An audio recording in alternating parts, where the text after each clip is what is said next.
No nosso caso de hoje, nós vamos conhecer a história de uma família que passou por uma tragédia, mas aos poucos as coisas ficaram muito estranhas e até mesmo os vizinhos começaram a desconfiar que tinha alguma coisa muito errada. O que a polícia descobriu foi muito chocante.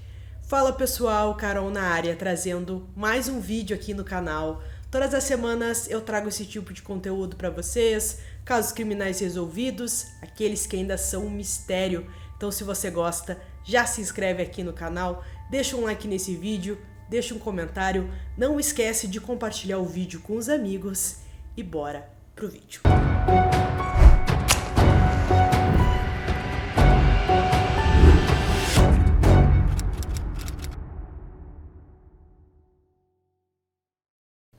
Jack Barron nasceu em 1961, filho do casal Elmore e Roberta Barron.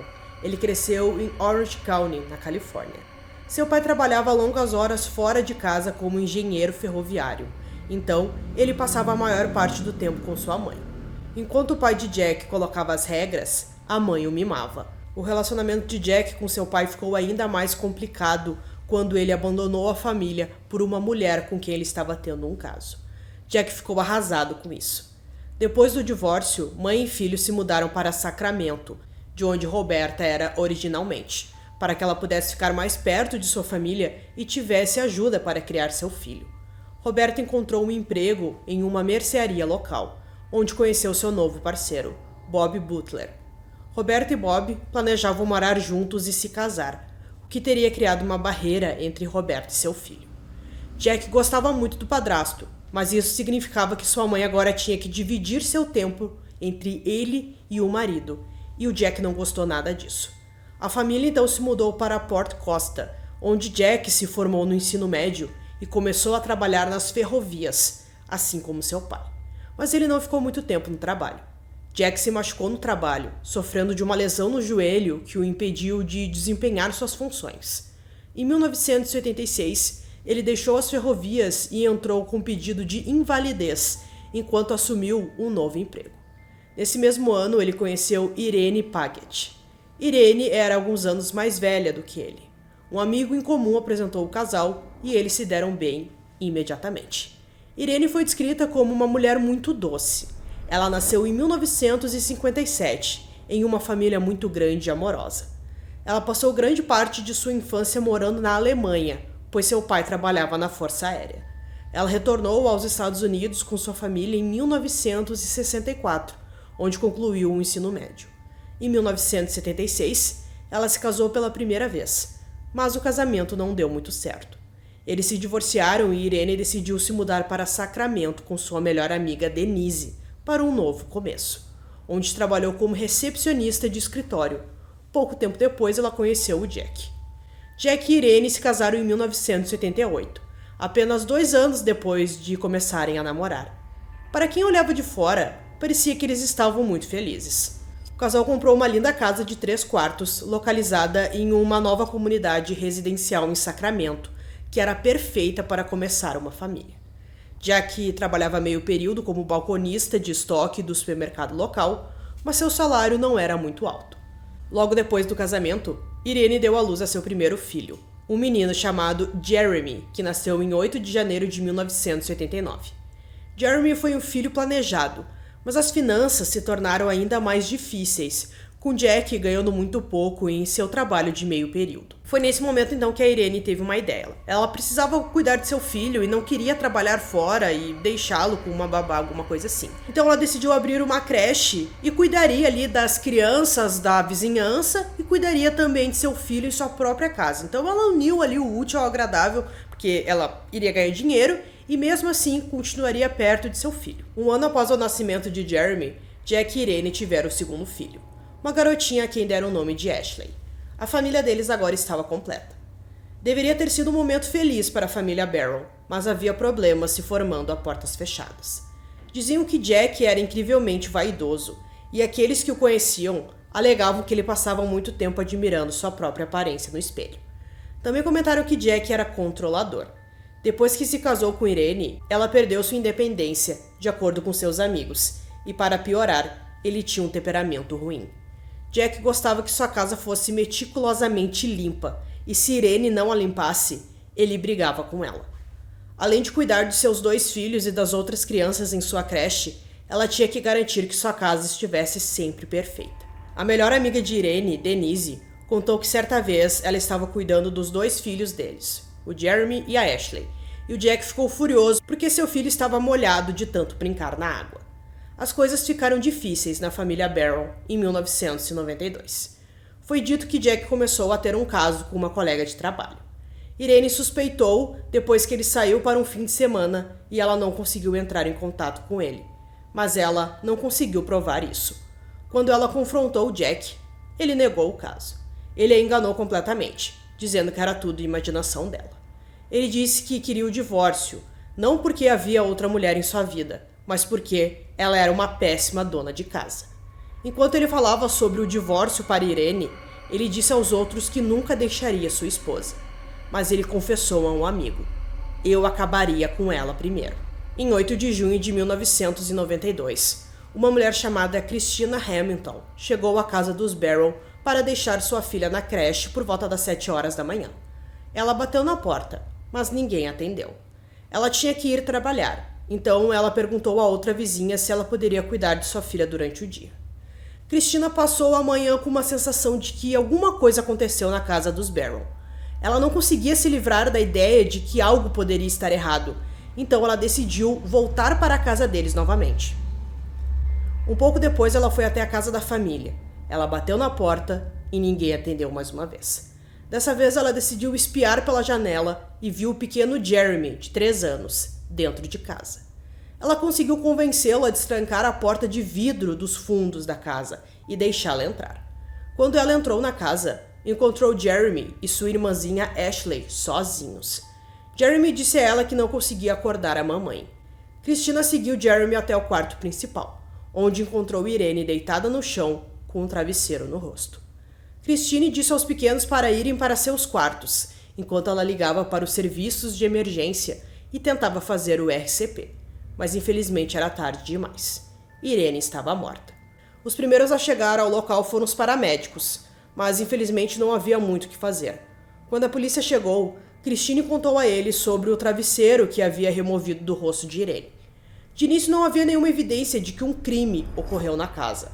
Não havia sinais de arrombamento, não parecia estar faltando nada na casa e não havia nenhum sinal de luta.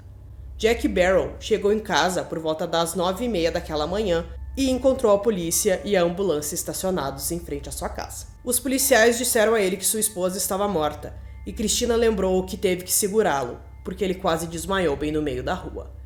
Ele estava chorando, tentando entrar na casa para ver sua esposa, mas os policiais o impediram.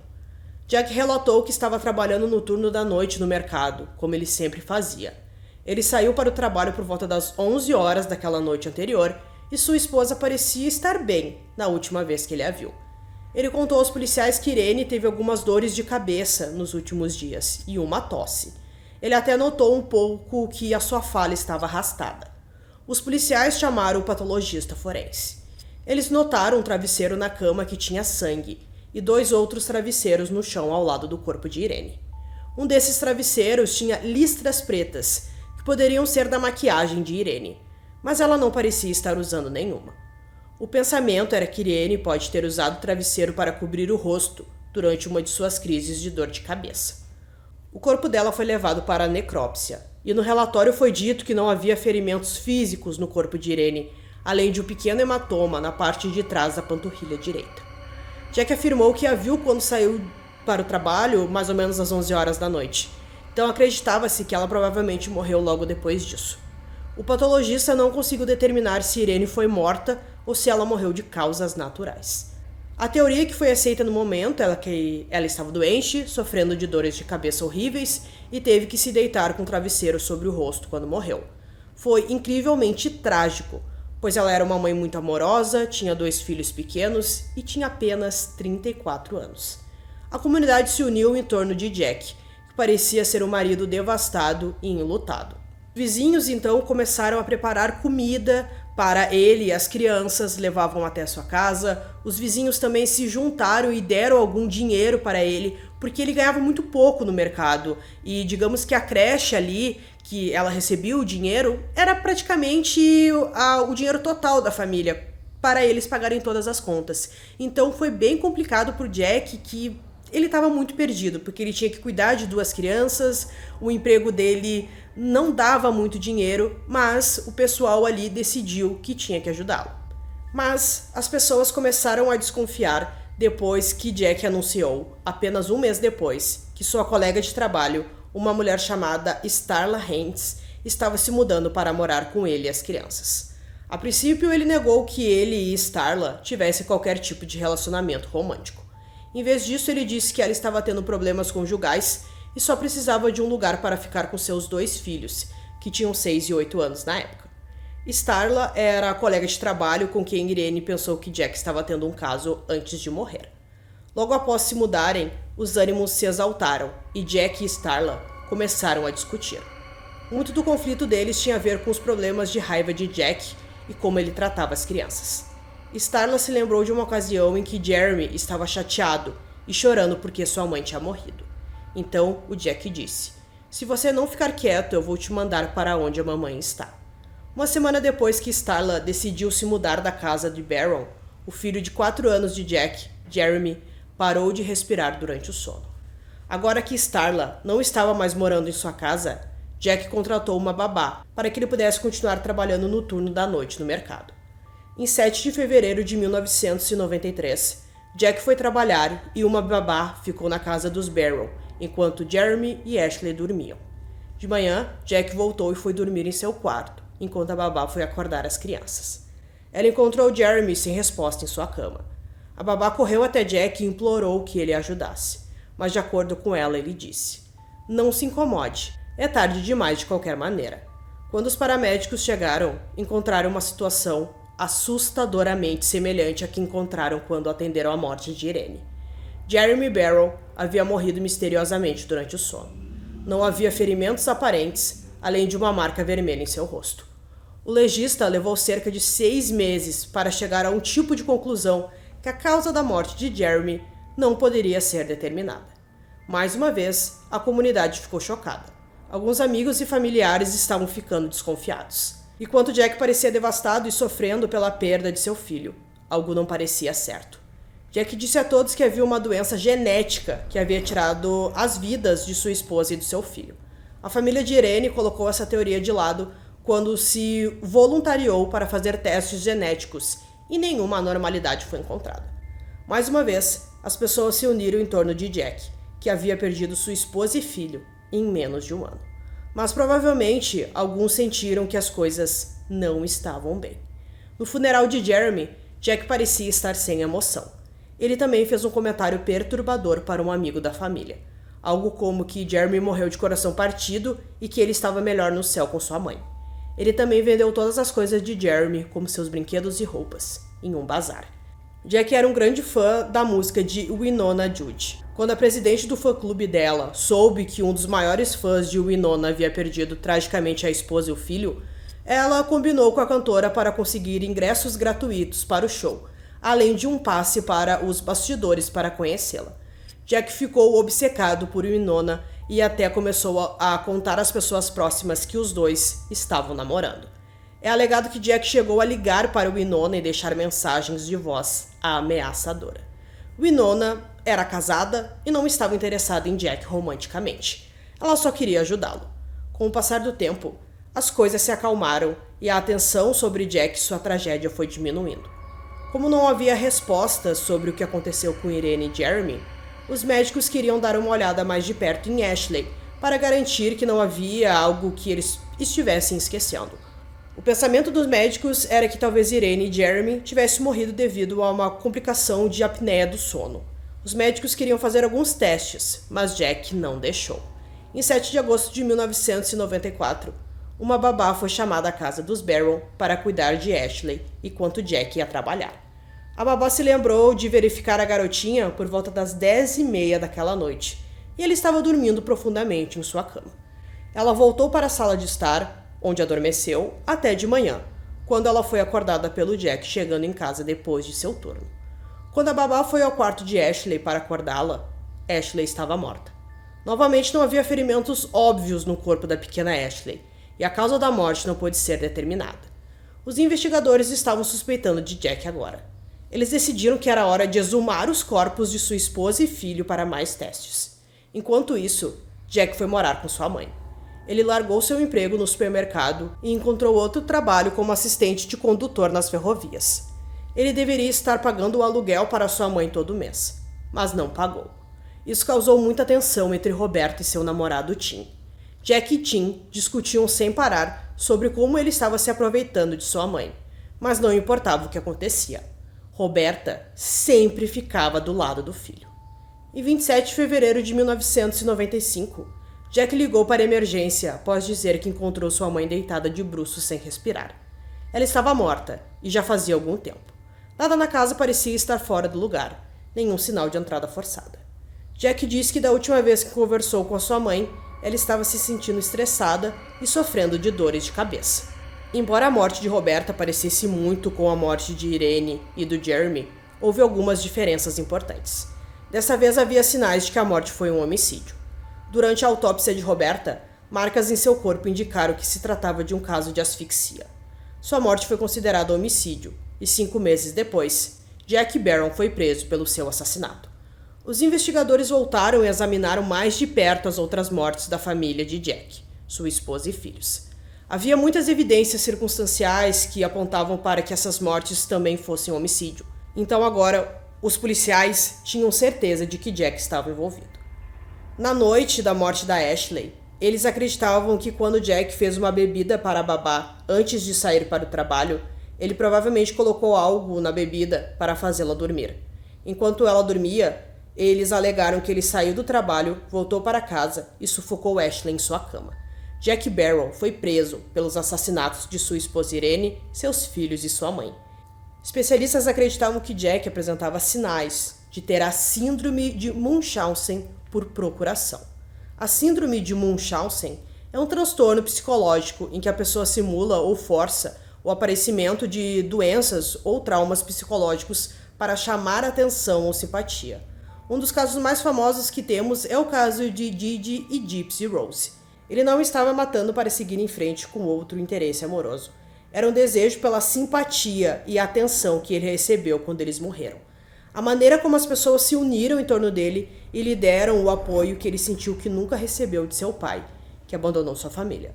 Foi o dinheiro que as pessoas lhe deram para manter a casa funcionando, os ingressos para o show da cantora e passes ali para ele conhecê-la pessoalmente. Ele amava o papel de marido e pai enlutado. Em fevereiro de 2000, ele foi a julgamento.